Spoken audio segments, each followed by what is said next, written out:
Hi everybody, I am Dennis Stanley and I am here to show you how to utilize the secure readiness assessment exams offered through LindseyJones University and talk about what they are a little bit. Now right here I am on the website and I'm on SRAExam.com. So that stands for Secure Readiness Assessment Exam.com. And the purpose of these exams is really just to help a coordinator or an instructor really assess the readiness of their group. And so these exams are secure. What do we mean by that? What we mean is that the answers are not out there. We won't give them to you. They're not on the internet. And so in all likelihood, these are much more protected. And so when you administer these exams to your students, what environment you use will help with that security, but you can put them in a lab and tell everybody to take the exam. We'll show you how to do that. And then, of course, when it's done, then all the data flows not to the student, but to the instructor themselves. And so it's a very interesting tool, and we'll talk about that. So if you go to sraexam.com, what you'll see there is just some information about what we do, where we get the data. We have some pricing information. If you're interested in pricing, call us because it's often a little bit less expensive than that, especially if you're buying 10 spots or 20 spots or more. I just want to point out that we do have various contributors. Some of the better contributors in the United States are here. So, and you can submit a question as well if you want to contribute. We do purchase questions, but we go through a validation process just like the NBRC. And because LindseyJones University is so widely used, we have at any given month something like 1.2 million questions answered. We get a lot of data. We can validate these test exam questions. The purpose here, of course, is for us to emulate as much as possible in cognitive value and level for the actual NBRC exam. Now, we don't use the same questions. We always obey the ethical standards in there, but having been doing this for 30 years and looking at the matrix, we have a pretty good understanding of how those questions might be phrased and be presented on the NBRC exam. So that's what we're doing. Okay, so what I want to do, though, is I want to take you not to the advertisement site, but actually to the actual use site. And so instead of sraexam.com, we're going to go to the .net version of that, and that's where you'll find the actual facility. We're going to log in, and we'll show you that. I must have done something wrong here. Let's see. There we go. Yeah, I did something wrong there. Okay, so here we are. Now there's two types of logins here. This is where a student is going to come to utilize their code. They are given a couple of codes that they can start an exam that you might have purchased and assigned to them. But we're more interested in the instructor login. So I'm going to log in as an instructor as if I'm you, a coordinator or an instructor, and just show you how it works if I'm trying to administer SRA exams to my students. So I'll come here, and then of course I am going to log in under a fake university. But I'm going to be Idaho Falls University 1, and then I'll put my password in. There we go, and I'll log in. Now, when you first log in, it looks like this. It doesn't look like much. You're wondering what's going on here. What I see here is that my name is up here in the corner, Dennis Stanley. I'm the coordinator, and this is probably most important. This is the number of spots or the exams that you've purchased. So once you utilize those exams and a student has taken an exam, that will kind of go down. I'll kind of show you what I mean by that.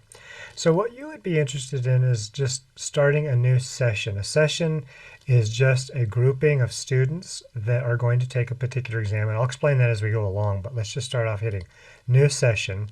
And then of course you're going to put the date that you want this test to be in.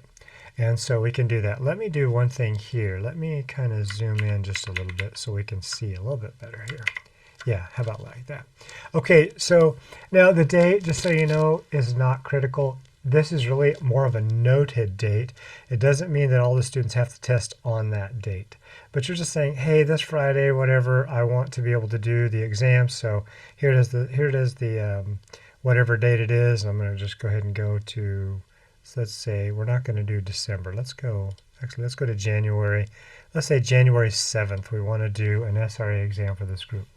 Here is also just another label that you do not have to use, but it's a good idea. This might be where you're naming the groups. So you might say this is the senior cohort for 2021, or 20, in this case 22. You can put whatever you want there. Sometimes you might have a group where you have 30 students or so, and you want them to have the same session, but you may want to assign them different exam forms, which I'll talk about. You could say, hey, this is the senior cohort A, and then you might have senior cohort B. I'm just going to go with A. Now, this is what you'll find very interesting, is that we have multiple forms. The reason why this is important is because if we only had one form, eventually people would share the answers, the questions that they saw, or what they thought were the answers, and so it becomes insecure in that way. So we think that you have to have multiple forms in order to be secure. So I could say, hey, I want to give for my senior cohort, I want to use form A, and then I'm just going to add that. Now that is added a session right here. But let's say I have the other half of the class that I don't want them to have form A. Maybe they're sitting next to each other, and I want them to not be able to look at the other person's test results. Let me just add a new session here. And of course, I'm going to pick the same date because maybe I want to do the same thing. But this one, I'm going to say, well, this is the senior cohort, cohort B. And on this one, I'm going to say, I want to give them exam C. Now, you could do that in the same session and have multiple exams, or you could say, well, last year was A, so this year I'm going to do B, and then I'm going to do C, so that from year to year, there's really no sharing of answers there. And then I'm going to say, yeah, I want to add that as well. So now I have that session. And once you have that session, I want to show you a couple things. There is a session code. We'll utilize that in just a little bit. But you have 3 icons here that's really going to take you where you need to go. One is that this is how you're going to add students to that particular session. Going to provide their name. And this right here, once you've added, is how you're going to print out, if you so choose, their codes. Print it on a piece of paper, or you can do it as a PDF, so that you can distribute to that student with their name on it what their code is to access the exam. And then, of course, once they start taking the exam, then you can come back and print reports. Now, if I do that right now, there's nothing to print, but I can look at an advanced report from a certain date period, and it would show more graphical stuff here, and that'll be covered in another video. Or I can just export the stuff to Excel and do all kinds of my own graphics if I'd like. But it's going to tell you how your students did in much more detail than even you might see on the NBRC type of secure exams. We're not going to just tell you if they passed, but we're going to tell you where your whole group is relative to the national average in all of the areas of the matrices. So you can look at the matrix that way. But since we're just starting out, what we want to do is we want to add a student. And so I just hit add, and I'm just going to say I'm going to add John, and let's see, Brunson. So I'll add John Brunson, and then I add another one. And so John's there, he's got a code. I'll show you about that in just a minute. And then let's just say I want to add Sally Smith, and so we'll add that one. And let's say I just want to, by the way, because I'm new here, it's going to teach me a few things. This won't happen all the time. It's going to just tell me what I'm looking at there, and that's fine. So it's giving me a quick little tour that you can go through. Okay, and then I'm going to go add another one. Let's say I'm going to add David Thurgood, let's just say. And I'm going to add Chris Bowman. He's actually our lead developer. So just utilizing his name. Okay. And I'm going to add Millicent Sanders. Just making up names here. And so now I've added that to those sessions, and I can come down here and say, but in cohort B, I need to add a few students here. And so I'll just say, well, this is going to be Harvey Benning, we'll say. And then we're going to say this is Lori. Let's see, we'll call this Lori Miller, and etc. So I can add multiple people to that. Now, once I've added them, I want you to see something. As I've added them, did you notice that this number went down? I had 10 spots. I had purchased 10 spots, so the company put 10 spots there. Now, they're not gone forever. If I were to come back here and say, you know what, Sally Smith can't make it, and so I am going to get rid of Sally Smith. As long as she hasn't started her test, I can do that and say, yes, I definitely do want to delete. Watch what happens in my number. It went back up to 4, telling me, well, now I still have 4 spots remaining. And so I'm just going to add another one here. This time we're going to add Laura Simmons. And then watch what happens here. I have 4 spots. As soon as I add, it goes down to 3. So you can reclaim the spots as long as that student hasn't started the exam. You can go in there and delete them. Once they start the exam, though, it's theirs, and that has been consumed. Can't get that spot back. People often ask, can they repeat the test? The answer is no. However, if something goes wrong in the middle of the test, the power goes out, it does know how to let them resume the test. But one spot is one opportunity, just like the other secure assessment exams that you can purchase. One opportunity to take the exam. It's not something they're going to go in and review and look again and again and again. We would suggest that you use LindseyJones University for that, where you have 8 to 16 exams that they can do unlimited times. But this is an assessment for questions they've never seen that are arranged on the matrix in a perfect way, and so we keep these really rather secure. Okay, now let's say I've done this, but now what do I do next? The next thing I need to do is give these students the appropriate codes. Now here's the beginning part of their code, but they have a 2-part code. So what you need to do is go up to this little printer here, and it'll show that. Now I can hit Control P in my printer, however you like to print, or I could save this or capture this any way I want to, but these are the students.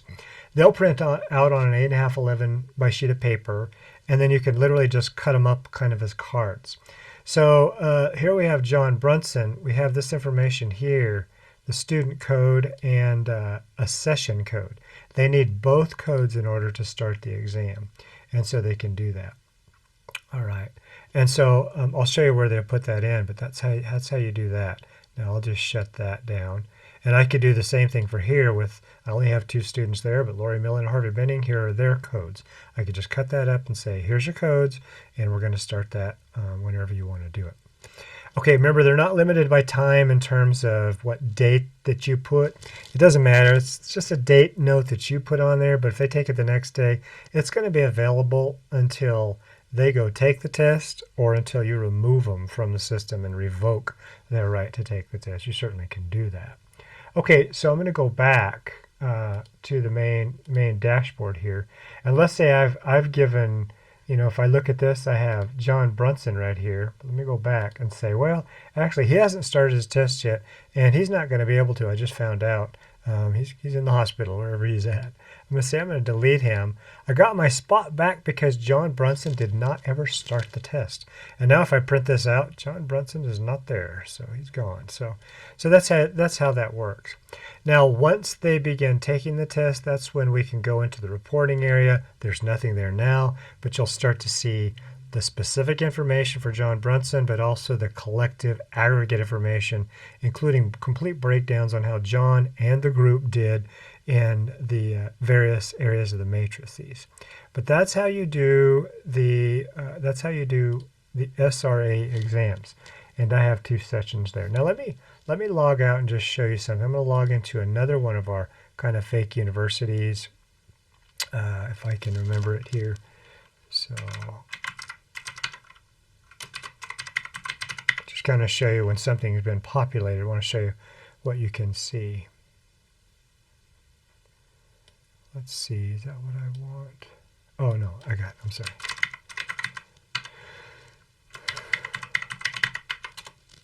Okay, now I'm logged in as Megan Santos here, which is a fictitious person. But I just want you to see, as you develop information, it's going to look like this. So from year to year, you can go back years and say, well, how did this session on November 30th session in 2017, how did it go? And I can go look at that. Now, I think this is all just fake data, so there's not going to be any reporting there. But we're just setting up, doing some testing on this. And so this will archive all that you've ever done for a really, really long time. So I just want you to see how that looks. By the way, I have 4 tests available to me. A lot of times people will, with a grant or whatever, they'll get an opportunity to purchase 40, 50, 60 spots, and they'll just consume them. They never expire. And so they'll consume those. Maybe they'll consume 10 this year, and then next year they'll consume 20, or they have somebody who's struggling and they want to see how they're doing, so they'll just make one session, assign one person just to see how they're doing and utilize that spot for that. And so that's just an overview of how you would do the LindseyJones University Secure Readiness Assessment Exams.